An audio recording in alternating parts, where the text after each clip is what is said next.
امام علی کے پاس ایک شخص آیا اور عرض کرنے لگا، یا علی، سب سے بڑا اندھا کون ہے؟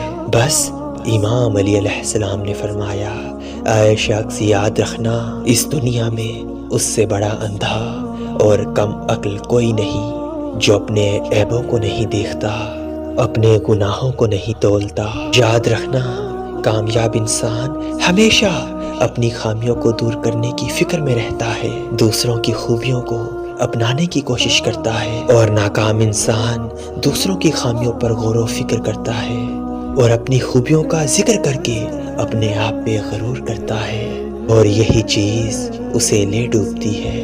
میں نے اللہ کے رسول سے سنا کہ جو انسان اپنی خامیوں کو دور کرنے کی فکر میں رہتے ہیں، اللہ اس انسان کے لیے اپنے رحمت کے دروازے اور خزانے کے دروازے کھول دیتا ہے، اور یوں وہ کامیابی کے راستے پر چل کر اپنی منزل تک پہنچ جاتے ہیں۔ وہ کامیابی کے راستے پر چل کر اپنی منزل تک پہنچ جاتے ہیں۔